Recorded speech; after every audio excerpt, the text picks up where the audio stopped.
था।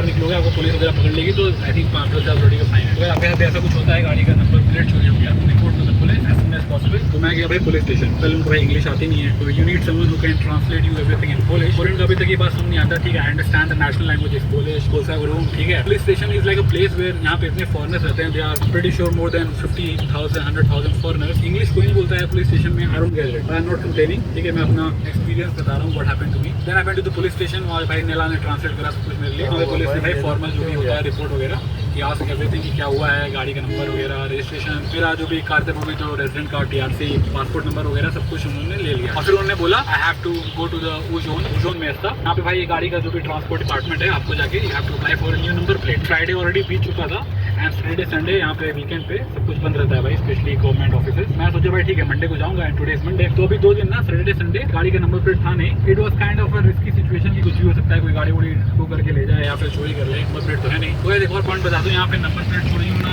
Is not very common, पर होता है। I would say it is more common than common. लोग क्या करते हैं ना, आपकी गाड़ी का नंबर प्लेट चोरी करके they will go to petrol pump, they will go to gas station. पता नहीं आप लोग कितने लोगों को पता है ये बात, पर यहाँ पे पोलैंड में in most of the European countries you go to the gas station, वहाँ पे कोई एम्प्लॉय नहीं होता है, आपको खुद से भाई पेट्रोल फिल करना है अपनी गाड़ी में, फिर you have to go inside the gas station, आपको जाके वहाँ काउंटर पे बताना है कि ये 7 नंबर प्लेटफॉर्म से तेल लिया है, ठीक है। And they can see in the system कि आपने कितने का लिया है भाई, एंड देन यू पे बाय कार्ड और कैश। ये लोग क्या करेंगे ना कि आपको गाड़ी का नंबर प्लेट चोरी करके they will go to gas station, वहाँ भाई कैमरा वगैरह होते हैं अच्छे, they won't pay and then they will run away, और वो गाड़ी का नंबर प्लेट आपका यूज करेंगे। They will police will look for you because ये सिस्टम में तो भाई आपका नंबर प्लेट दिख जाएगा सामने। यहाँ पे ये बहुत कॉमन है और ये होता है भाई, मेरे साथ पहली बार हुआ है इन 3 years। I am driving in Poland from 3 years, from 2022। Number plate चोरी हो गया, फिर मैंने पुलिस को रिपोर्ट करा दिया। Police have blocked my registration number, मतलब उन्होंने सिस्टम ब्लॉक कर दिया है कि अब इसके बाद कोई भी कोई क्राइम करेगा या स्पीडिंग, ओवर स्पीडिंग, ड्रिफ्टिंग या कुछ भी, वो ठोक दिया भाई गाड़ी से, मेरे नंबर प्लेट लगा के, तो या पेट्रोल चोरी कर लिया गैस स्टेशन से, तो then they will try to find the person who is actually doing this. फिर आज मंडे है और मेरे को वहाँ पे जाके ना न्यू नंबर प्लेट अप्लाई करना था। I had to re register my car and I had to get a new number plate. कल रात में ना, कल संडे था, वॉक करता हूँ आसपास यार, मैं जाके एक बार देखा कि गाड़ी में सब कुछ सही है ना, बिकॉज नंबर प्लेट तो है नहीं गाड़ी में, तो मुझे लगा भाई कोई चोरी वोरी कर लेगा या ऐसे ही बार देख लेते हैं, सब कुछ सही था भाई। Check around 11 PM at night, but this morning before going to the उजोन में था, बिफोर गोइंग टू द यहाँ गवर्नमेंट ऑफिस ट्रांसपोर्ट डिपार्टमेंट की, तो गाड़ी का इंश्योरेंस चाहिए था, जो कि गाड़ी में था। सुबह सुबह ले लेंगे, तो मैं ऐसे लेने गया सुबह सुबह before going to the public office. फिर मैं देखा कि गाड़ी का भाई विंडो पूरा टूटा हुआ है, पूरा हर जगह कांच है, और अंदर से कुछ चीजें भी चोरी हुई है। चोरी क्या हुआ है, आईफोन का केबल, 12 वाट का पोर्ट होता है, सीक्रेट लाइटर, थोड़ा सा अडेप्टर, और मैंने गाड़ी में भाई एक स्क्रीन टैबलेट लगाया हुआ, यूट्यूब चल जाए या फिर कहीं ट्रैवल कर रहा हूँ तो नेविगेशन मैप वगैरह, उन्होंने वो भी चोरी कर लिया। वो टैबलेट वो भी 2 पोर्ट्स वगैरह स्कैन करने के लिए, वो भी चोरी हो गया। वो थोड़ा महंगा था, आई थिंक 400-500 का था, because that was a bit expensive one. पुरानी जर्मन कार है, तो इसमें डैशबोर्ड पे ना कभी रह रहे के यार लाइट वगैरह आती रहता है, मतलब चेक इंजन लाइट या इस तरह के जो भी, वो मैंने गलती से कार में छोड़ दिया था। Usually I keep it in my apartment. अभी छोटे मोटे डॉक्यूमेंट्स वगैरह, इंश्योरेंस के पेपर, ये सब चोरी हुए हैं, अच्छे से याद भी नहीं है क्या क्या और चोरी हुआ है, ठीक है। तो सुबह सुबह मैंने जब ये देखा, मैं फोटो बना दूंगा, आप लोग देख लेना, मैंने भाई पुलिस को बुलाया, because this is now a serious crime, robbery, theft, car theft जो भी। मैंने पुलिस को बुलाया, पुलिस वहाँ पे आई, पुलिस ने फोटो वगैरह लिया, इससे मेरा स्टेटमेंट वगैरह लिया, and then again they were not speaking English, I had a translator, मेरा ट्रांसलेट किया भाई, you know what, you have to come to the police station. ठीक है भाई, पुलिस स्टेशन गया। Ever tried studying for IELTS on your own? You know, I have. It was a struggle. I was just.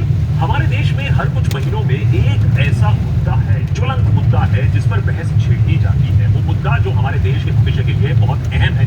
मैं AI quantum computing reusable rockets की बात नहीं कर रहा हूँ, ये मुद्दा उससे भी ज्यादा जटिल है। हाल ही में RSS जनरल सेक्रेटरी दत्तात्रेय होसाबे ने फिर से इस बात पर चर्चा की मांग की है कि क्या हमारे संविधान के प्रीएम्बल से प्रोटेक्शन से सोशलिस्ट और सेक्युलर शब्द हटा देने चाहिए। आफ्टर ऑल ये दोनों शब्द नहीं थे। हाई इमरजेंसी के दौरान इंदिरा गांधी ने प्रीएम्बल में जो लाए थे, जब एक डिक्टेटरशिप चल रहा था हमारे देश में, और बहुतों का ये मानना है कि डॉक्टर अम्बेडकर की ओरिजिनल कॉन्स्टिट्यूशनल ड्राफ्ट बिल की ये बात खिलाफ जाती है, ये पिटीशन खिलाफ जाते हैं। यूनियन मिनिस्टर शिवराज सिंह चौहान ने यहाँ मिला कहा कि सोशलिज्म की कोई जरूरत नहीं है हमारे देश में, और सेक्युलरिज्म हमारे कल्चर का कोर वैल्यू नहीं है। अब हमारे पास सेक्युलरिज्म के लिए डॉक्टर अम्बेडकर का ये मानना था कि इस शब्द को प्रीएम्बल में ना लाने का एक वजह, एक ठोस रीजन है, क्योंकि भारत के मल्टीकल्चरल इथॉस को कोई अनदेखा तो कर नहीं सकता है, और वैसे भी कॉन्स्टिट्यूशन का जो ढांचा है वो रिलीजियस न्यूट्रलिटी पर ही बना है। अरे सेक्युलरिज्म शब्द आज प्रीएम्बल से आप हटा दो तो कॉन्स्टिट्यूशन में कोई फर्क नहीं पड़ने वाला। ठीक है, तो सोचो आप किसी किताब के फॉरवर्ड में बदलाव कर दो तो किताब तो बदल नहीं जाएगी। जब इमरजेंसी के बाद इंदिरा गांधी की सरकार को हटाया गया, जनता पार्टी पावर में आई, बहुत बड़ी बहुमत से पावर में आई, तो उसके पास सेक्युलरिज्म और सोशलिज्म शब्द हटाने का एक अपॉर्चुनिटी था, उनके पास ऑप्शन था, लेकिन उन्होंने ऐसा नहीं किया। आज बात अलग हो सकती है। कुछ नेता टाइप लोग हैं जो संविधान को ही बदल देना चाहते हैं, पाकिस्तान की तरह इंडिया को एक रिलीजियस थियोक्रेसी बना देना चाहते हैं, तो भारत की जनता कभी होने नहीं देगी, उस पर हम कभी और नहीं। इस चीज को समझने के लिए कि मोदी ने क्या किया है और मोदी का सोशलिज्म क्या है, सबसे पहले जल्दी से समझते हैं कि भारत के संदर्भ में सोशलिज्म चीज क्या है। व्हाट्सएप यूनिवर्सिटी की माने तो कम्युनिज्म और सोशलिज्म एक ही चीज है, नहीं है। उनमें उतना ही फर्क है जितना व्हाट्सएप और यूनिवर्सिटी के बीच में है। कम्युनिस्ट स्टेट में एक single all powerful communist party होता है। स्टेट का मालिकाना अधिकार, सारे बिजनेसेस का अधिकार उस पार्टी के पास होता है। स्टेट की इकोनॉमी, उसकी सोसाइटी, सब कुछ स्टेट मशीनरी तय करती है। आपका अपना कोई अस्तित्व नहीं होता है। आप जीते स्टेट के लिए हो, आप मरते स्टेट के लिए हो। No private property, no market mechanism. हैरानी बात इसलिए रही है कि जिस देश ने भी इस सिस्टम को अपनाया, यूएसएसआर हो, क्यूबा हो, नॉर्थ कोरिया हो, वो कोलैप्स मार गया। आज चाइना की पॉलिटिक्स कम्युनिस्ट कहलाई जा सकती है, लेकिन अंदर से वो कैपिटलिज्म का बाप है। सोशल स्टेट वो होता है जहां सरकार का महत्वपूर्ण रोल होता है इकोनॉमी को कंट्रोल करने में। डेमोक्रेसी, इंडिविजुअल राइट दोनों होते हैं, लेकिन सरकार की इंडस्ट्रीज, रिसोर्सेज का नियंत्रण करती है और सोशल सेफ्टी नेट प्रोवाइड करती है, जैसे health care, education and housing. अब दिलचस्प बात यह है कि जैसे भारत के संविधान ने ना फुली सेंट्रल या फुली फेडरल सिस्टम नहीं चुना, हमारे संविधान ने दोनों के बेस्ट पॉइंट्स अडॉप्ट किए और हम एक क्वासी फेडरल नेशन बन गए। वैसे ही भारत देश ने कभी कम्युनिज्म, सोशलिज्म या फुल ऑन कैपिटलिज्म का रास्ता नहीं चुना। हमने मिक्स्ड इकोनॉमी का रास्ता चुना, जहां दोनों पब्लिक और प्राइवेट सेक्टर के लिए जगह थी। लेकिन साथ ही साथ हर पार्टी, हर प्राइम मिनिस्टर ने कोशिश यही की है सालों से, दशकों से, कि देश में गरीबी कम हो, इनइक्वालिटी कम हो और स्टैंडर्ड ऑफ लिविंग लोगों का धीरे धीरे बढ़े। इसी उद्देश्य से इंदिरा गांधी ने भी सोशलिस्ट शब्द का उपयोग किया था, इंसर्ट किया गया था प्रियम्बल में, जिससे हमारा commitment to a welfare state साफ साबित हो जाए, प्रमाणित हो जाए। और ये बात सही है कि नेहरू, इंदिरा गांधी, राजीव गांधी, मनमोहन सिंह, सबने इंडिया को वेलफेयर सोशलिज्म की तरफ पुश किया और ज्यादा वेलफेयर एक्टिविटीज और प्रोजेक्ट्स हमने इन्होंने लॉन्च किए। लेकिन नरेंद्र मोदी सरकार जितना पैसा और मेहनत शायद ही किसी प्रधानमंत्री ने किया हो, cooking gas, free ration, housing, toilet, pipe water, बिजली, बैंक खाते, job guarantee, direct cash transfer, कुल मिलाकर मोदी सरकार कहा जाता है कि पिछले एक दशक में 20 लाख करोड़ तक का पैसा जनता को, पिछड़े वर्ग को, गरीबों को है। और अब मोदी जी की प्रधानमंत्री गरीब कल्याण अन्न योजना दुनिया की सबसे बड़ी सोशलिस्ट स्कीमों में से एक, जहां 80 करोड़ लोगों को फ्री में राशन दिया जा रहा है। कोविड काल में लाया गया ये इमरजेंसी स्कीम अब 2028 तक चलेगा। करीबन 12 लाख करोड़ रुपए का खर्चा आएगा, टैक्स पेयर का खर्चा आएगा इस सोशल प्रोजेक्ट पर। नंबर 2, प्रधानमंत्री किसान सम्मान निधि, 6,000 रुपए हर साल उन किसानों को जाएगा जिनके पास 2 हेक्टेयर से कम जमीन है, पैसा सीधे बैंक खाते में।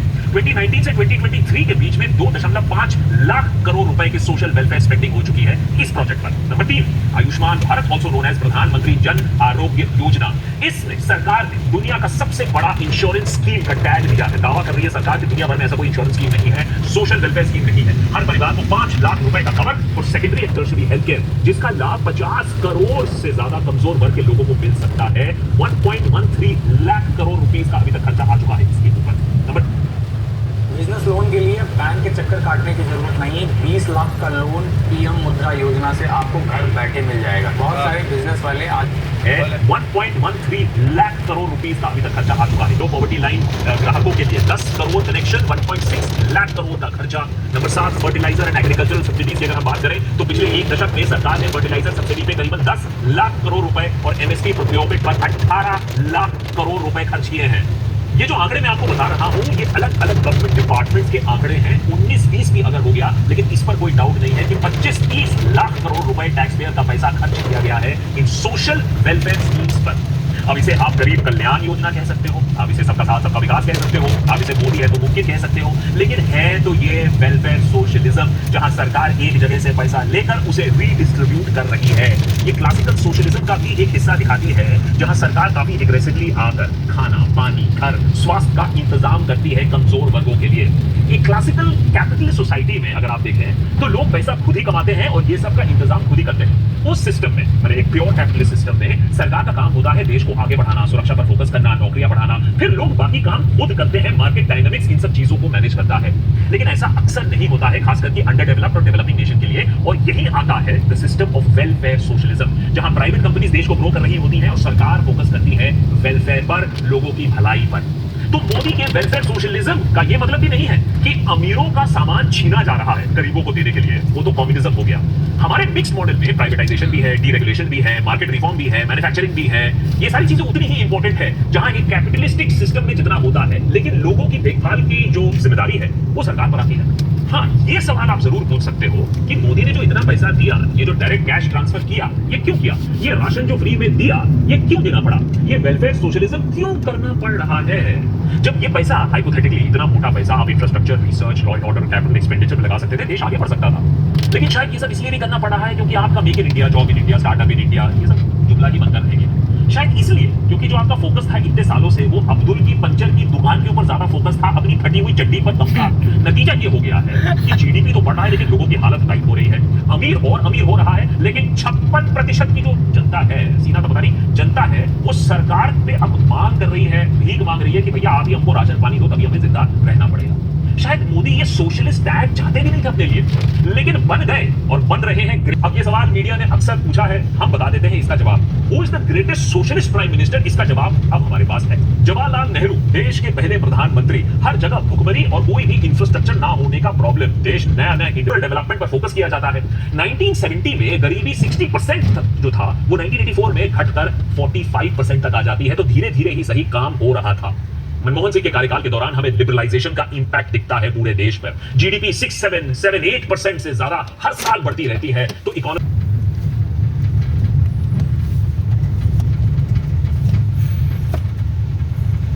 रूरल हेल्थ मिशन, इन सब ने रूरल पॉवर्टी को 2004 के 41% से खींचकर 2014 तक 25% तक कर दिया था। यह अपने आप में एक बहुत बड़ी अचीवमेंट है।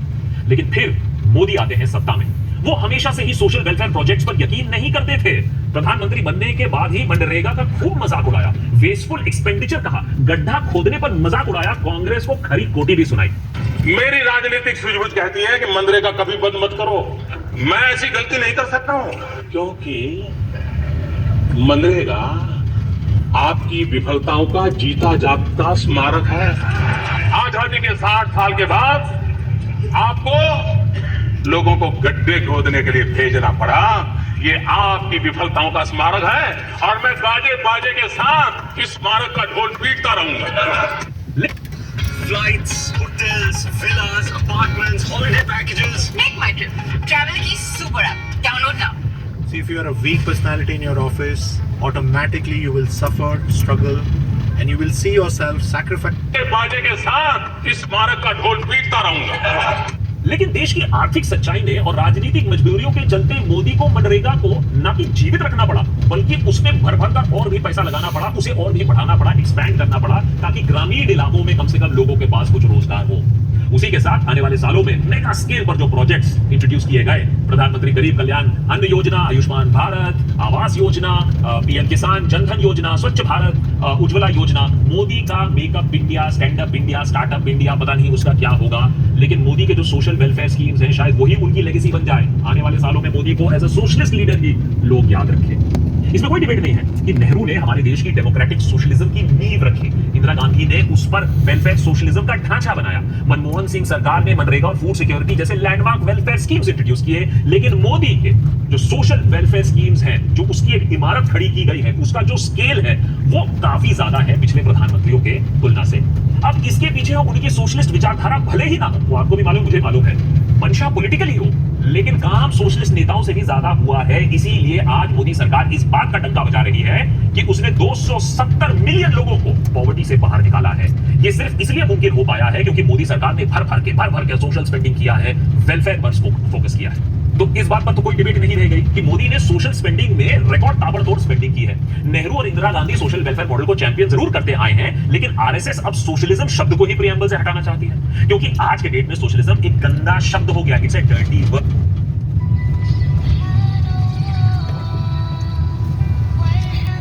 Yes, ma'am, but now I'm not interested in that course. Why? Actually, I'm looking for such a course which will be give me a chance to work abroad. What? Work abroad, out of India. Abroad. Okay. So, of course, SAP after doing SAP, you can able to do a job in abroad. No, one of my friend who is working in a computer field, he told me that SAP is not such a course that on which you can get a work permit outside India.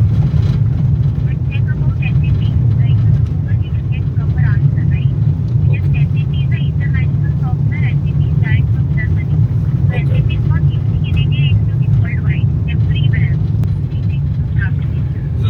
how long it will take? Means how many months or year? Actually, the duration for the course is total 2 months. Okay. But how, like for an example, if you are ready to enroll yourself, you will get some discount. Okay. And when we can enroll it? You can enroll immediately, and you can start exams because we are having 2 types of class. We have weekend classes and another we have weekday classes. If you are looking for weekend, then in weekend we have 2 types of Saturday and Sunday. Huh. There is timing slot, morning is 8 to 11 and evening is 7:30 to 10:30 p.m. You need to choose any one time in which you are comfortable. And what about? Yeah, sorry. Weekdays? Apart from weekend, AM, RAN. Kamran, right? Yes. Okay, fine, Kamran. I'm sharing the details, but make sure you get confirmed by me. Okay. SAP Guru है बा? जी value વધારે This is Salini from constitution को देश को कोई फर्क नहीं पड़ेगा। और जहाँ तक बात सोशलिस्ट हटाने की है, भाई आप डिसाइड कर लो, प्रधानमंत्री आप ही का है और देश का सबसे बड़ा SAP socialist prime FICO. minister